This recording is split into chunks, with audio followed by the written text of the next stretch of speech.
Hello everyone, welcome back to the channel. Today I'm doing a pick a card, and I don't know about anyone else, but it seemed like a pretty heavy last few days for me and the people in my life. So I'm going to be doing a feel good, ego boost, messages to make you feel good, messages to boost your self-esteem and remind you of the good things about yourself and your life, and the things to be grateful for, and the things that are awesome about you. And to kick us off, I'm going to use the Light Seers Tarot to pull significator cards for each pile, for each group. Oh, we have one coming out right away. We have the King of Pentacles for pile 1.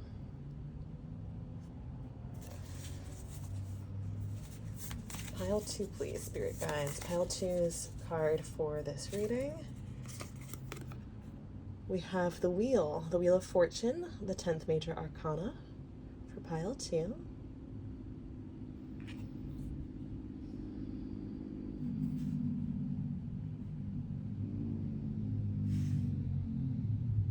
And for pile 3. Pile 3, please, Spirit Guides. Oh, this one popped out right away as well. Death and Rebirth, the 13th major arcana, traditionally just called the Death card. All right, take a moment to meditate if you're called to. Take some deep breaths, get yourself centered, and focus on which pile or piles are calling to you as having messages for you today. And I'll see you at your reading. Hello, pile 1. This is your reading if you chose the King of Pentacles card from the Light Seers Tarot as your significator card. And this did come out in reverse, so I'm going to see if that comes into play in this reading as it unfolds. I'm going to start off with shuffling the Light Seers Tarot some more to pull some more tarot cards before we draw in some other decks. So Spirit Guides and Higher Selves of pile 1, the King of Pentacles pile. What feel-good messages do you have for pile 1 today? Oh, we have 2 cards coming out together. The Hermit and the King of Wands. Oh, interesting. So we had the King of Pentacles in reverse, the King of Wands upright, and the Hermit upright, the 9th major arcana. We have a deep contrast here between the blue, watery, airy and earthy energy of the Hermit and the fiery energy of the King of Wands, which is echoed by all the red and orange in the King of Pentacles, although in the King of Pentacles card it's more root chakra, sacral chakra energy rather than fiery energy. It is still that sustenance that does feed and sustain the fire. And we have this beautiful crown of flame on the scepter of the King of Wands. And this lion. Yeah, I'm being told you have a lion within you that roars very proudly and very fiercely. I'm being shown this lion not as a companion to this King of Wands, which is representing you in this reading, I'm being told, but as a representation of a very fierce element of your spirit. A spirit animal, potentially, for some of you, or a spirit totem. Some of you may be Leos or have a lot of Leo energy in your chart, 5th house energy in your chart. But with the Hermit then having this immense watery energy, what I'm getting as an affirmation for you folks is that you really walk both extremes very well in terms of fire and water, hot and cool, passion and stillness and solitude. We have the height of passion, drive, and determination with the King of Wands, and we have the height, quite literally with this mountain cliff here, of peace and solitude and the opportunity for true contentment within that. Some people would get really burned out from King of Wands energy on overdrive, seeking outside themselves, but you have, when you choose to capitalize on it, the wherewithal and the wisdom to seek that true contentment and that true peace from within, and from not only within yourself, but that within the universe, which is beyond appearances, beyond the external, deeper than the surface. And that empowers you to be someone who stands on your own 2 feet, is not dependent on the outcome to invest in what truly matters to you, is not dependent on the reception by other people to recognize the worth of what you're doing. As I always say, it's normal to need other people. Validation is a normal need. We are interdependent beings, and that goes for our physical needs and our emotional needs. But there's also immense power in really owning your free will and agency to the degree that if someone is naysaying you, you can examine their feedback or their reaction, and if it really truly is not holding up when you kick the tires of it, you can discard it, and if you need to, even walk away from the relationship, because you have that level of fierceness in your belief in your passions. That's what I'm getting with the King of Wands. And what I'm getting with the King of Pentacles having been in reverse is that you're in a phase of beginning to, for some of you, just beginning to, for some of you, this has been in the works for a long time, but it's just now beginning to really take root. But beginning to turn that determination, that fierceness, that belief in what really matters to you into belief in yourself and a rooted, grounded security. That's what I mean by it just beginning to grow roots now. You're really starting to become secure in yourself in a way that your spirit guides are really proud of you for. They're really excited for this new chapter of your life with the new level of confidence that this security will unlock. And they don't want you to worry about rushing yourself into the new expressions of yourself and behaviors that confidence will manifest in and express through. They just really want you to focus on growing those roots right now and really feeling and developing and feeding, watering, nourishing that security in yourself that is born of you really grasping that you are dedicated to what really matters in your life. You're willing to go it alone when it's necessary for what really matters to you, your mission. You are devoted, and your belief in yourself and in your passions, your missions, your purpose is far from unfounded. And so you've dug out the space for those roots with that fierce determination of yours.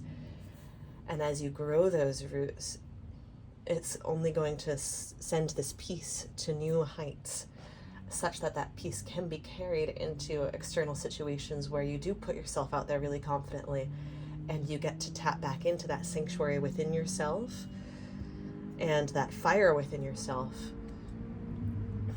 and know whether what you are doing is right for you, regardless of the reception from other people. So you'll get applause from some people, and you'll get booze from other people.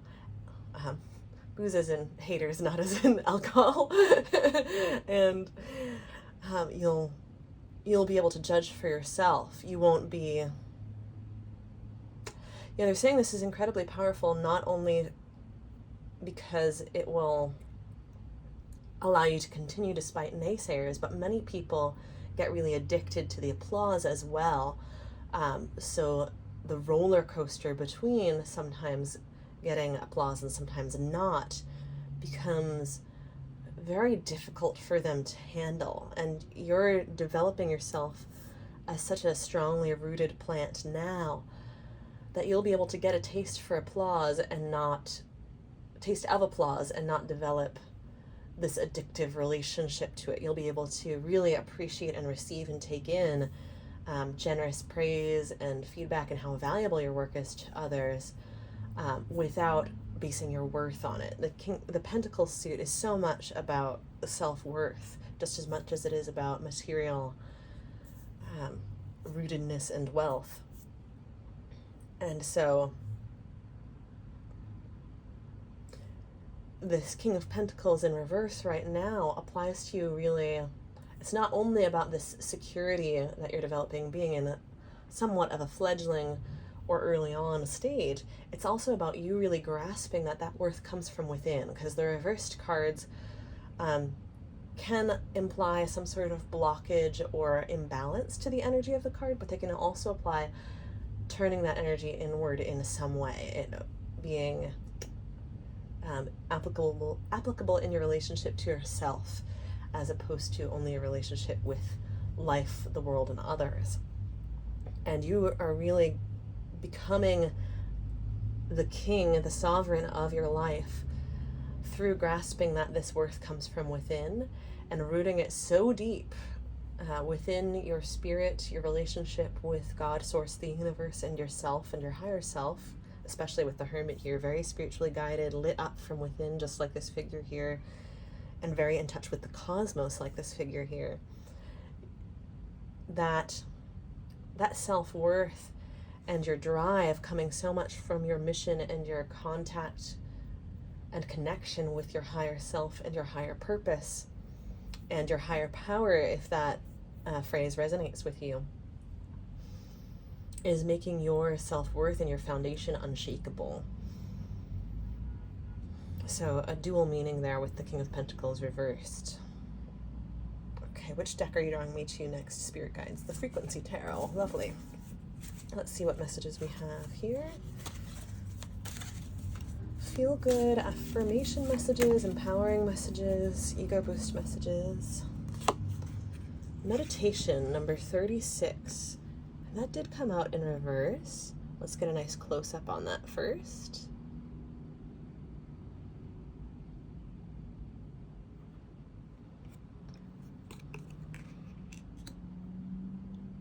Meditation. Let's see what the guidebook says, because this guidebook has great upright and reversed messages for all the cards. We have 9-9 here with the Hermit and 3+6 from the meditation card, reducing to 9 numerologically. So that's telling me, I'm getting a strong message from that you are closing out a chapter in a really big way in your life right now, ending karmic cycles. And your spirit guides are saying that that has to do with the solitude that you're experiencing in your life right now. And that as you grow your roots bigger and stronger, that is going to empower your branches to reach farther and wider and more enthusiastically, and your leaves to grow bigger and brighter and receive more sunshine. And in this metaphor, that represents you being able to connect with other trees. They're actually showing me how the roots of trees that are next to each other connect through the mycorrhizae, the fungi, literally underground, connect the tree roots so that nutrients can be transmitted between one tree's roots and the next. And in that way, entire forests can actually be considered or perceived as one singular organism, the mycorrhizae and the trees put together, forming one macrocosm organism made up of the individual cells of the individual trees and mycorrhizae. So you growing your roots really deep is going to allow you to have really nourishing relationships with other deeply rooted people, as well as grow bigger and brighter and connect with other people above the surface as well. And really, again, they're pulling me to that image of the leaves pulling in the sunshine just by existing. That receptivity, that magnetism, they're saying is going to astonish you. And this light within you, they're showing it to me in the Hermit card as a seed right now that is, now that you're closing out this chapter, as that book closes behind you, is going to blossom incredibly brightly and reach incredibly far. And they are indicating that there are some karmic cycles that have been closed out in this chapter, and they are definitely highlighting that it's plural karmic cycles that might be part of one really significant karmic cycle through not only your own past lives, but your ancestral lines. And the enormity of that and the multiplicity of that they want to emphasize, because they really want you to grasp how huge what you've done in closing that out has been, how far you've come, and how if it feels like it's been taking a while, if you feel like you've been ending these cycles for ages, it's because of how significant they've been, how deeply they were ingrained and engraved and maybe even rooted in parts of your life, your DNA from your ancestral line, or your just the beliefs more than the DNA is actually what they're saying. They're saying the beliefs and patterns passed down through the line more than the DNA itself is what they're saying. Okay, 36, meditation. If this page would turn for me. They're stuck together a little bit. There we go. If you've drawn this card in reverse, you are trying to escape from your life. By preferring not to get your hands messy, so to speak, you are trying to make yourself exempt from the experience of life. Life is messy. You cannot make it clean, and you came here to experience it fully. Perhaps you are currently trying to use spirituality to bypass your negative emotions and negative experiences completely. The enlightened beings do not appear to be so at peace because they have become exempt from the highs and lows of life. They appear to be so at peace because they have become willing to feel the ups and downs of life completely. There's no longer any resistance to living. What I'm getting from this in the context of this being a positivity reading, and specifically these cards that we have it next to, especially the King of Wands and the Hermit, is that you are someone, especially with this fixed Leo energy and then this fixed energy in the King of Pentacles, you are someone who sometimes does sink hard into resistance patterns, but you go just as hard at liberating yourself from them.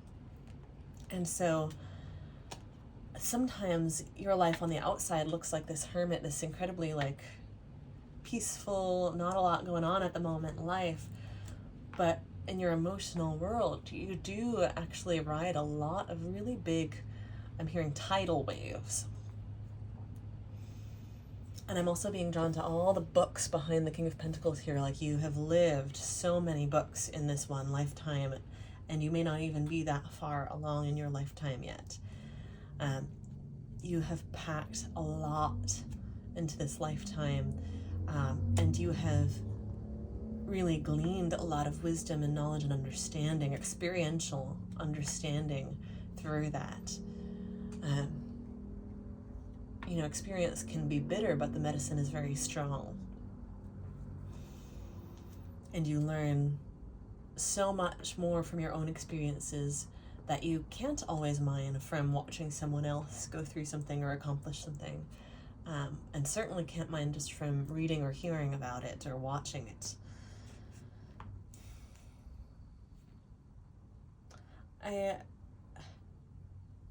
They are pointing out, why are you pointing this out though? They're pointing out a little bit of a tendency to self-isolate for this group. They're telling me, be careful of the double-edged sword. They pointed out before how powerful your independence is, your ability to not depend on other people's opinions, to know that what you're doing is right for you. And that's a superpower of yours. With the King of Wands and the Hermit, that is a superpower that you have honed through these lifetimes of experience in one lifetime. And they're cautioning you also to remember not to overdo it with the self-isolation, to remember that there are people who can be trusted, and to remember, especially when you go into certain spirals of resistance, that there are people who can be trusted, that you don't have to go it alone. Part of how this growth and unfolding of this security is going to benefit you is that it's not going to be as scary or feel as risky, or perhaps even truly be as risky as it has been for you in the past, to give collaborations a go. They're saying that some of these karmic cycles that have ended, and them being really fully cleared out of your vibration, your life, etc., your story, is going to cause some of them to not repeat any longer in your relationships, so that you really won't experience the harsh fallout that you have experienced in the past from actually depending on people. And so you'll have really fruitful collaborations and really deep, like we were describing with the trees, really deep, intimate, nourishing, rooted relationships. And you may be starting to experience that in your life right now. And I think this message from your spirit guides is a message of affirmation of like, yes, go you. You're starting to put your toes in the waters of relationship. We have this hermit floating high above the waters, and they're encouraging you to not only dip your feet in, but really swim. Knowing that you can keep carrying the torch of your mission while in relationship, deep relationship with others, and not merely transactional relationships. You have developed an immense capacity to embrace and really even revel in the messiness of life, with that message that we had about life is messy. It's an experience. It's not meant to be cleaned up. We talked about you having this superpower of diving into both fire and water, fire and ice even, being able to be very cold and being able to be very passionate. Some people might view you as aloof, but that's merely a self-protection for a lot of you. And it's a good thing that you have that capacity to protect yourself in that way. And it's a superpower that you have both capacities on both extremes so well developed. And your spirit guides are just cheering you on and encouraging you in really embracing and loving the messiness of life. Really learning to learning to hype up and value what is so awesome about life actually being messy. I think that they're actually guiding me to pull some cards about that to help you not vilify yourself and blame yourself in the ups and downs of life, because everyone has ups and downs, and they're saying you have such a strong spiritual mission and so much strength to you that ups and downs are sometimes bigger for you, or if they're not literally bigger, hit harder for you. And you do take so much responsibility and accountability with all this free will and agency in you that sometimes that tips over into self-blame, and that can be why you then get swung into these heavy resistance moments. And they're saying you're amazing at swinging the pendulum back, but they want to help you really see what's so awesome about you and about life itself being messy and having these ups and downs. So they want me to pull some cards related to that. Okay, they're pulling me back to the Light Seers Tarot for this rather than to a different deck. Okay, we have the Queen of Cups. So this is the ultimate sort of emotional paradise, emotional nourishment card. And what they're immediately telling me with this is water is so destructive. You know, we have tsunamis, hurricanes, tidal waves. But it's also the source of all life on Earth, the source of all physical life, and all nourishment. And it's also immensely cleansing and immensely gentle.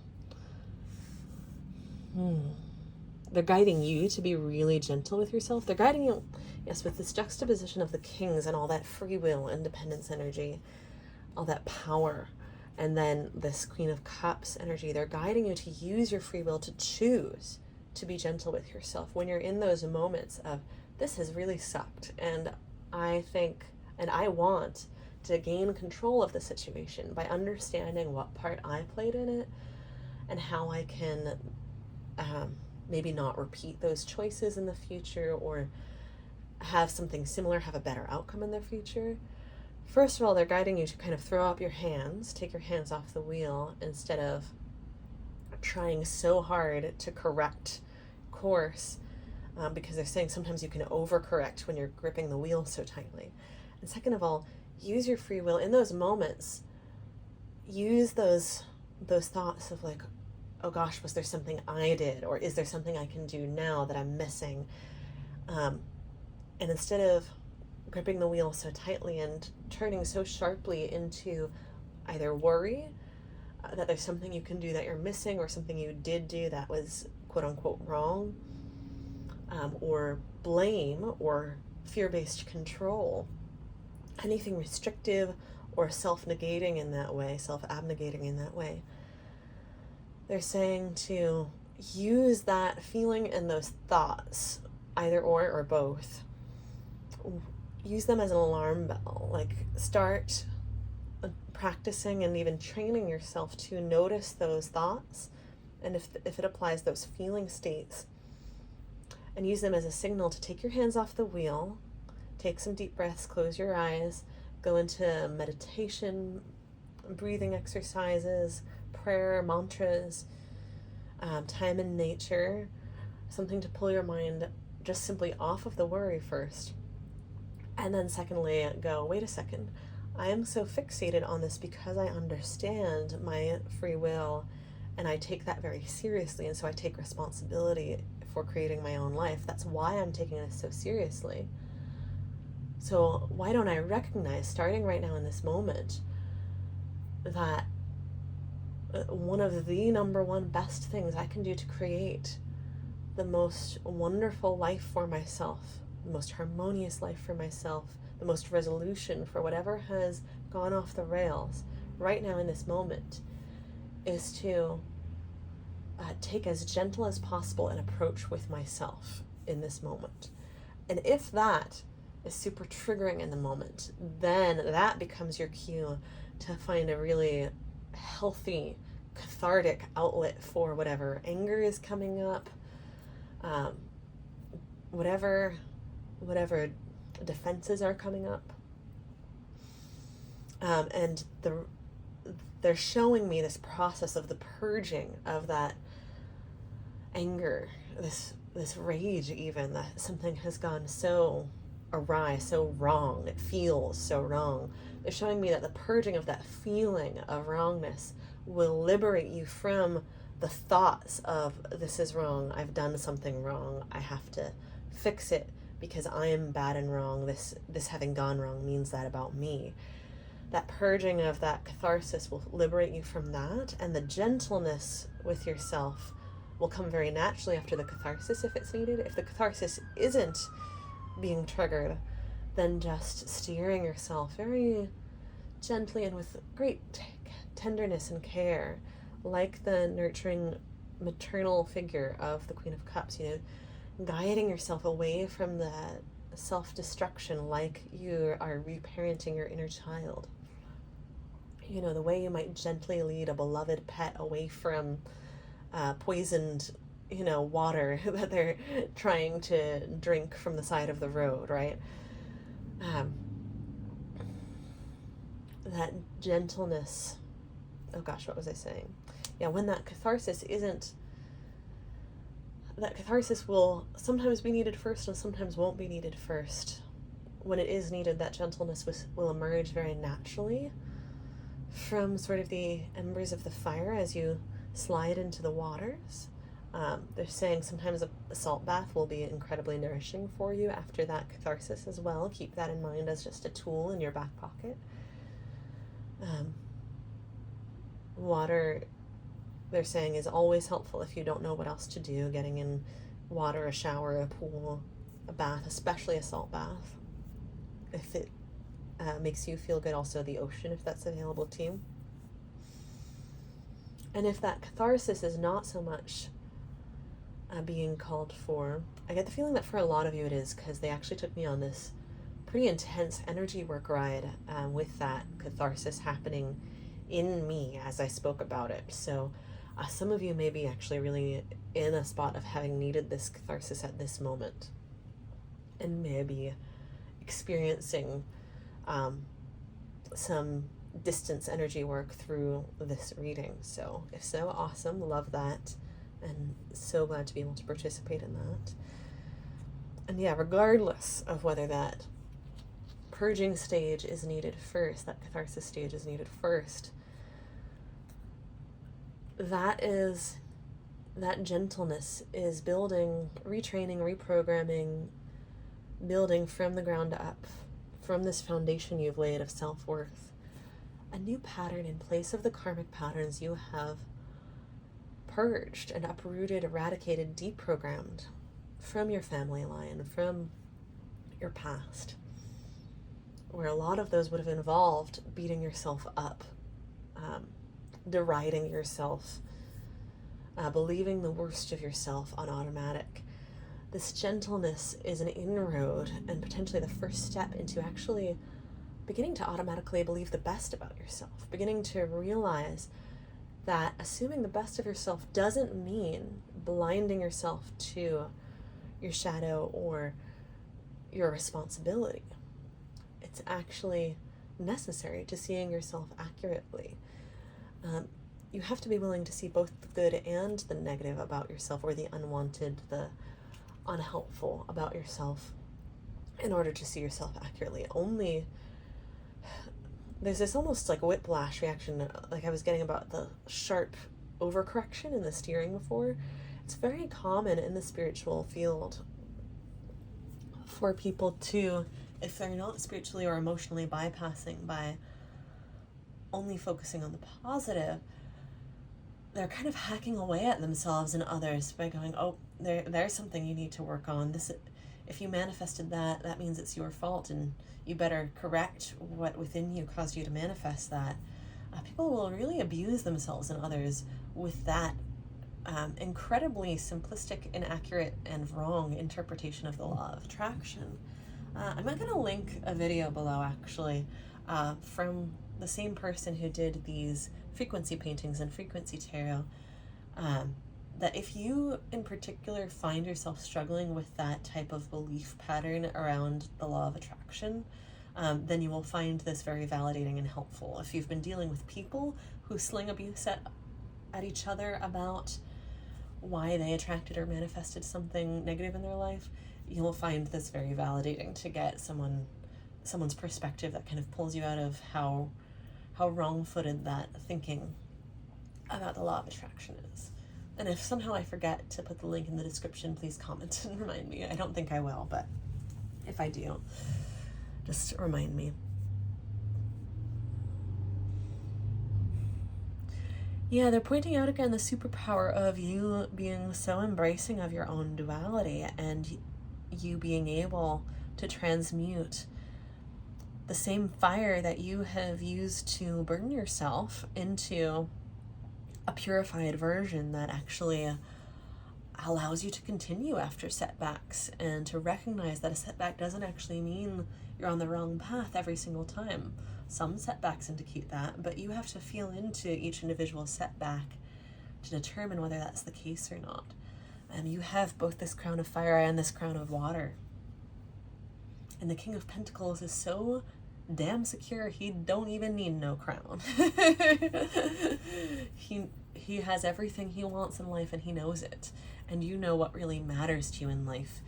And you know that you have all the most important things, and that you are still working for more, but that you have the really important things, the capacity for inner peace, the capacity to work through problems and obstacles, both on your own and with others. You have that unlock.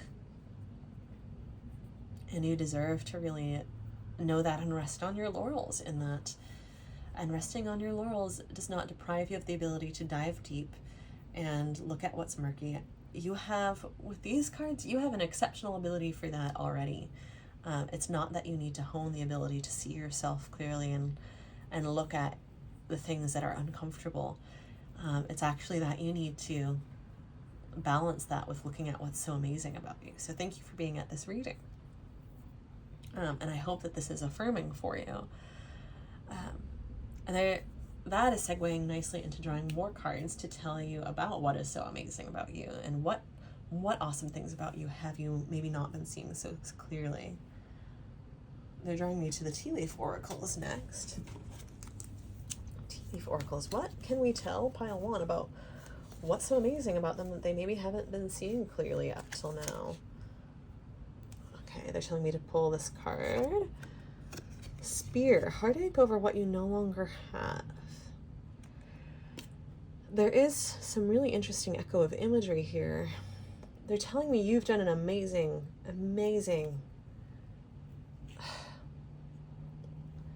like they're telling me that you see your resilience for having overcome what you've overcome and survived and recovered from the way people have done you dirty and stabbed you in the back and devastated you emotionally, shattered your heart. like really betrayed you with this type of image. They're saying that you do see your resilience in that, but you don't really let yourself bask in how freaking amazing you are for that. And more than that, with this coming out next to the King of Wands, or under it rather, you've really transmuted that heartache into power. Like you've mined every last bit of wisdom and empowerment there was to mine from this heartache, and you're not letting it stop you from diving deep into, with the Queen of Cups and this journey from the Hermit and the King of Pentacles, diving into relationships again. You might be in a place where right now you're taking more tentative, slow steps into it, but you're still not letting it stop you. It doesn't matter how slowly you go as long as you do not stop, right? That lovely saying. So that transmutation, that alchemizing power that you have, they're saying it's out of control, wildly amazing how much of an alchemist you are. And that you have really done an amazing job of letting go of what you no longer have. And that you've also done an incredible job of, in the process of that, digging up things or turning over stones that other people would go, yeah, I'm okay with letting that stay unprocessed and taking that with, like, letting that stay unprocessed for the rest of my life. And you've gone, no, actually, I'm going to take the spear out and heal the heart. I'm going to turn it over. I'm going to leave no stone unturned, no matter how grimy the underside of that emotional stone is. I'm going to understand myself. I'm going to really understand what it is that makes me happy and what I want.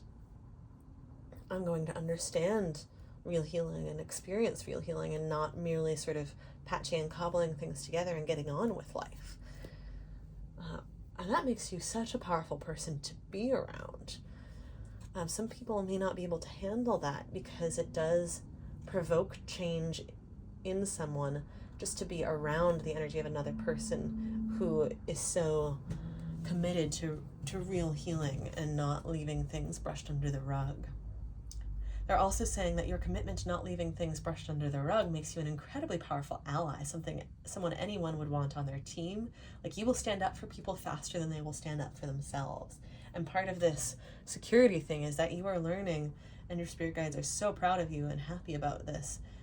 You are learning to do that for yourself, to stand up for yourself that unhesitatingly. You're grasping like, oh, wait, just because other people didn't do this for me didn't actually mean I didn't deserve it.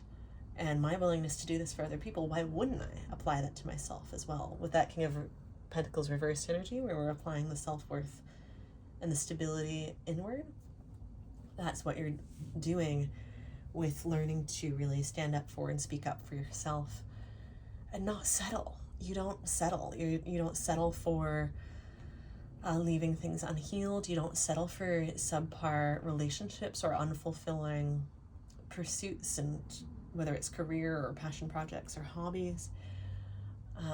Sure, that doesn't mean you are exempt from the human condition of sometimes having a day where you sit on the couch and vegetate and, read a book or watch a movie. That doesn't mean you're settling for every day or every moment of your life to be like that. And that also, it can be fulfilling to have those types of moments actually be part of your life. That might be part of the ups and downs that you have trouble grappling with, actually, is the ups and downs between productive times and less times of less output, where you're like, gosh, does everyone need to vegetate this much? Do I need like an abnormal amount of quiet time with the Hermit? And also with all the nourishment of the Queen of Cups and the inward focus of the meditation card, is this abnormal that I need this much? No, it's not. You don't always see that part of everyone else's lives because we are used to just seeing the highlights reels of everyone else's lives. And also because some people really do run on fumes all the time and push themselves past the point of burnout and overfill their lives. And you want a life that's full from within. So this is one of the things I'm wanting to validate for you about what's so amazing about the ups and downs of life, is you having these times when you do nothing is actually it's actually incredibly powerful, because some people spend all their time doing things because they think that's where true happiness and success lies, in what they do and what they achieve. And there are absolutely forms of happiness and success that lie there. Don't get me wrong. I'm not trying to deny or invalidate that. I'm not trying to tell you, oh, don't bother pursuing these goals you're so passionate about with the King of Wands, because they won't get you really happiness. I'm saying embrace those times that you might be seeing as unproductive or vegetative, because they're actually incredibly productive in the sense of grounding you in the truth that there is real happiness and real success in being. Do you realize how many people actually either are or just genuinely believe themselves to be, whether they are or not, incapable of sitting with themselves in quiet time and feeling their own feelings and hearing their own thoughts without feeling like they want to rattle out of their cage and go out of their mind and climb the walls?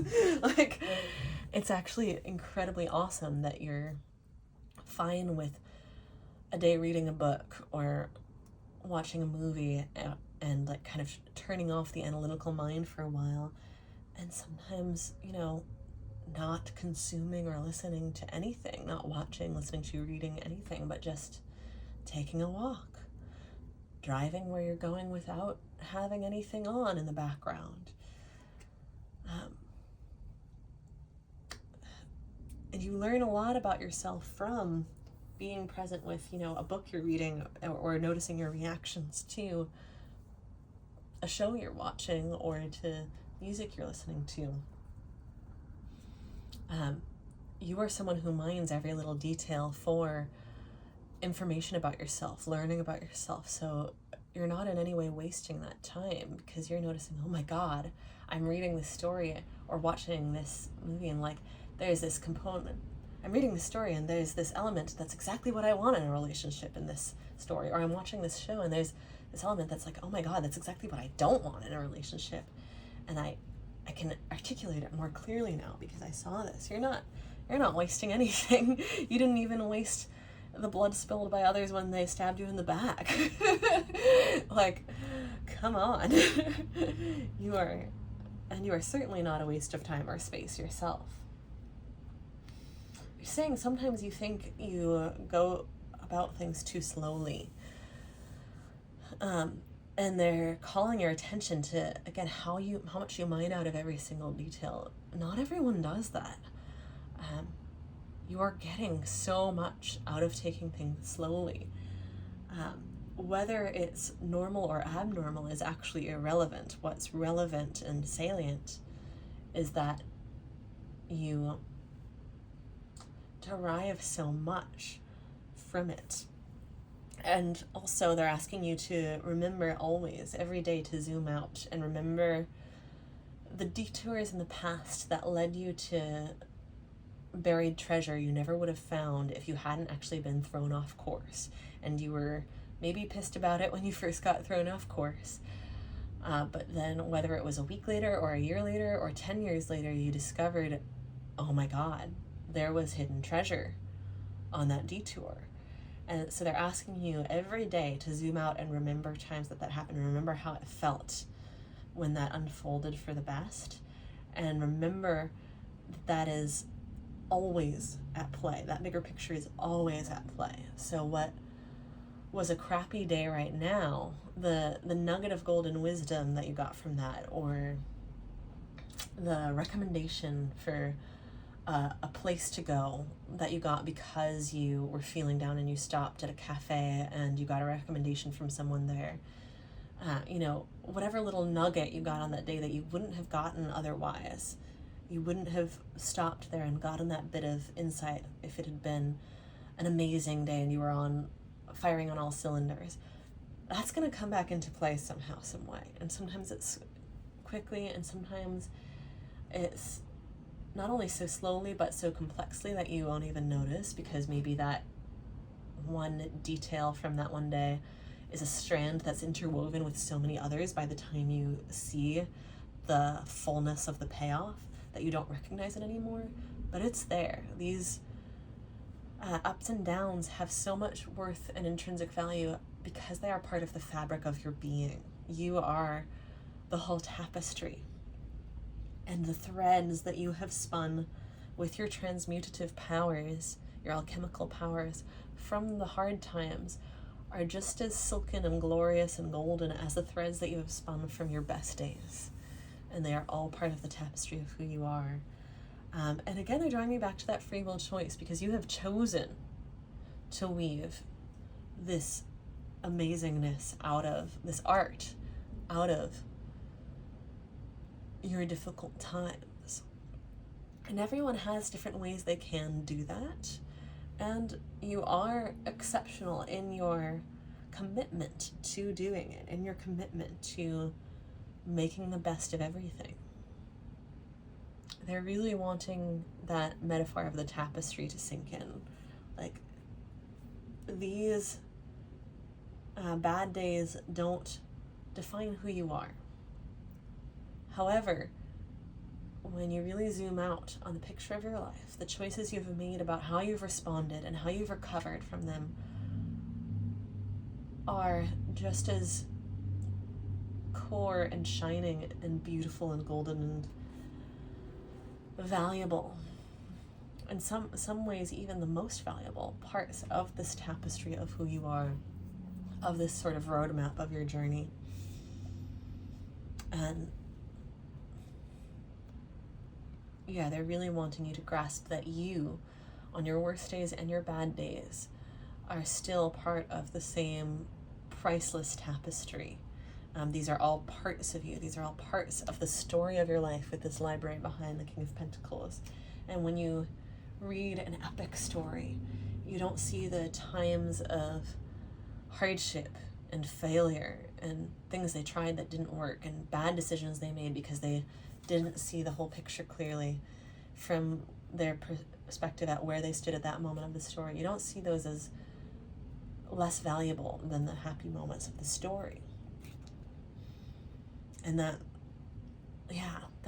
adventurous view of your life is also something they kind of want to nudge you to apply to your bad days, of seeing it as part of an adventure, like you're in Lord of the Rings, or walking through the Valley of Death, the Valley of the Shadow of Death, or in a superhero movie montage. Some of these retellings of these archetypical stories through the heart of darkness gloss over the heart of darkness, but some of them don't. And to see your life reflected in those, and to reframe how you're responding to a moment from self-blame to, what if I see myself as like Frodo in The Lord of the Rings, or whichever character I relate to in this story where they went on some kind of hero's journey and went through some real tough stuff.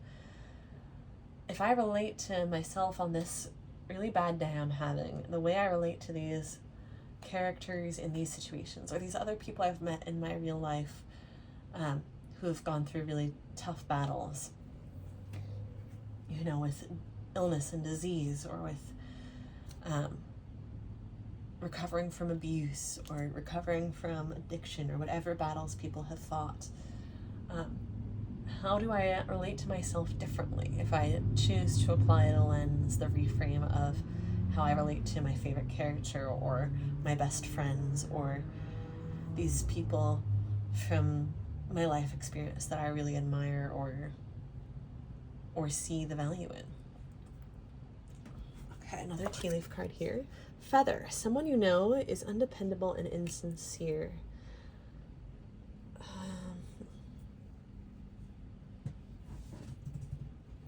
Okay, they're telling me that's not an indication about someone in your current life, unless you already know that. Unless you already know that and are just working on enforcing your boundaries to respond appropriately to that. This is otherwise, because of the context of this reading as a positive affirmation reading, this is about how your spirit guides are actually applauding you for how dependable and sincere you are. Someone I used to know once said, sincerity is unimpeachable. And your spirit guides want you to remember that. They want you to remember that someone else having taken advantage of you for being so dependable, steadfast, loyal, sincere, honest, that's on them. That says a lot about them and nothing about you. And it says only good things about you, actually. And they're applauding you again for having learned so much from those experiences with other people, having, like, you have very, like, razor sharp discernment now. That actually was the first message I mentally got, or, you know, claircognizantly got from this feather card or through it, was that you spot it very quickly when someone is undependable or insincere, and you don't allow them past the front gates. You don't allow them past the moat in the Hermit card. This fire of your discernment burns away all the impurities like that in your relationships. And you learning to do that instead of becoming undependable and insincere yourself, where you're just like, okay, I'm just going to not take relationships seriously because other people don't take them seriously. Like, that's that really shows your strength, is what your spirit guides are saying, that lion-hearted strength of yours. Okay. Some final messages for pile 1, please, spirit guides. They're drawing me away from the tea leaves. Okay, we're going to the Unfolding Path Tarot next. Whoop. I'm saying final, but I haven't gotten quite that line down feeling yet, but I think we're getting to that point. So I'm not sure if we'll be drawn to another deck after this, but this might be the last one. Okay. Hierophant. Yes, you are so spiritually protected you would not believe. Of course you would, because you are, and you are so spiritually connected as well. They're saying you already know not to question your spiritual connection, and they just really want to come in. They're showing me, giving me the feeling of them coming in around me, around you, in a hug.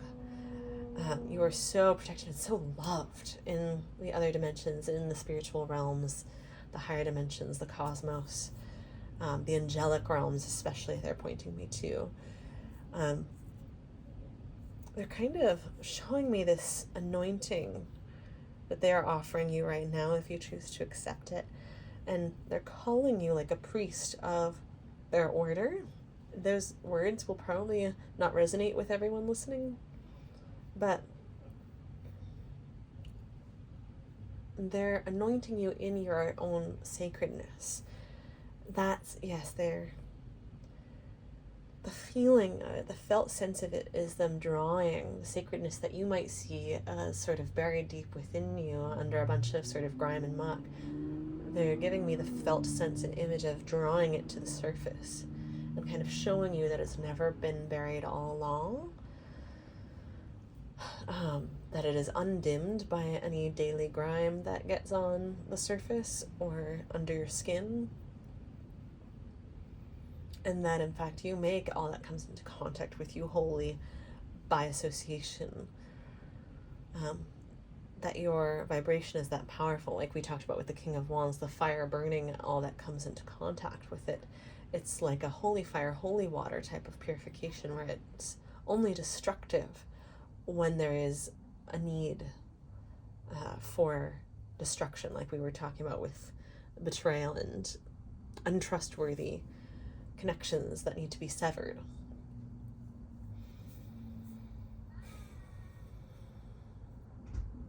Otherwise, it's a purifying influence that is actually like the Queen of Cups, that power in water to cleanse everything without having to destroy it to the level that fire does. And your abilities with both, yes, this sort of elemental power that you have. You can cleanse by fire when that is needed. You can cleanse by water when that is needed.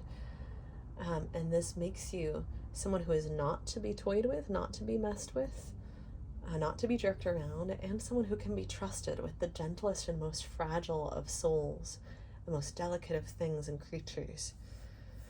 And that type of duality makes you this shaman-like figure, this priest-like figure who can be trusted in spiritual matters, because you will, I'm not saying you're perfect, but you will respond appropriately. You are more than equipped to, when needed, fight fire with fire. When needed, simply walk away and not show up to every battle you're invited to. When needed, turn the other cheek. When needed, apply water or a fire extinguisher, because sometimes it's that simple and that pragmatic and that matter of fact. You understand, because of these volumes of experience of life you've lived, you understand that nothing is one size fits all. You might be like me, where all of those sort of personality quizzes drive you absolutely insane, because they ask you, how would you react to this situation? And it's not specific enough. That situation could happen in an infinite number of permutations. And you would react differently to each one, because context is everything. And you understand that. And with that light within and the independence and connection to spirit combined, you have the ability to retain your own purifying and purity connected to source vibration in all of those infinitely different and sometimes chaotic situations. You don't get lost in the sauce. You understand that source is like water. Everything else can be dissolved in it and it still stays water. You understand, with this transmutational power you have, that things can pass through you and you're able to dissolve them and still remain water, still remain clean, still remain yourself, pure and unharmed. And that doesn't mean that you allow everything past the gates to pass through you, but you understand that sometimes you understand when to keep things out, when to let things in, and you understand when something gets in that shouldn't have. It's not the end of the world, because you have the ability to kick it back out, to allow it to pass through and be transmuted. You have this sort of infinite arsenal of ways to respond to things, and that's because of your connection to source. You allow your intuition, source, spirit guides, your higher self to guide you and kind of pour through you. And you may not do so perfectly in every situation, but you've cultivated the ability to do that amidst chaos, so that things can be, there can be a lot of pressure on, or things can be going very much awry, and you can still soothe your nervous system and tap into the great beyond and allow solutions to flow through you, or appropriate responses to flow through you, even if they're not solutions yet. Okay, I'm being drawn to the messages from the Mermaids deck, which seems kind of appropriate because we've been talking about water for a minute here. Oops, there we go. That's what that looks like.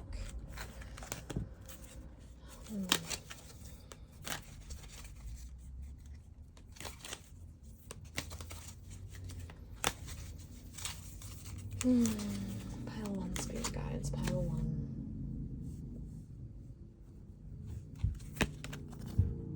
Trust. Yes, you can trust yourself, and you are being led by spirit, by your higher self, by your intuition, by your spirit guides into deeply trusting relationships as you emerge from the cocoons of transformation that have followed the destruction of your previous relationships.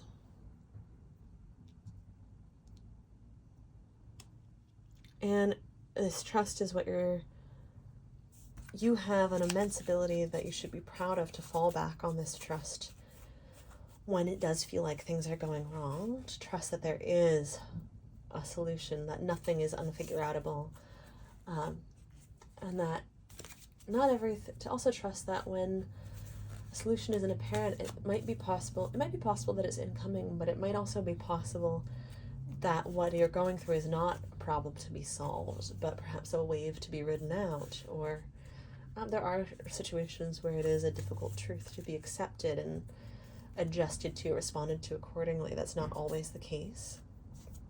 But yeah, we have waiting on the back of the deck with a lot of similar imagery and colors to the Hermit. It's like that sanctuary within yourself is something you can trust when it seems like things are falling apart. Trust that it isn't a reflection on you, that you've, done horribly, that you are to blame for the situation. But trust that it fits into the bigger picture somehow, like we were talking about with the tapestry and the detours. Trust that all will be revealed, or if not all, more will be revealed, more than enough will be revealed, and that it doesn't have to make sense right now for it to make sense in the bigger picture. Give up on trying to make things make sense when it's not clicking. Zoom out into your connection with spirit and drop into your connection with spirit and trust your own intuition, your higher self and spirit to help things fall into place and click in divine timing when they're able to, when they're meant to, and that you will not be kept waiting beyond that.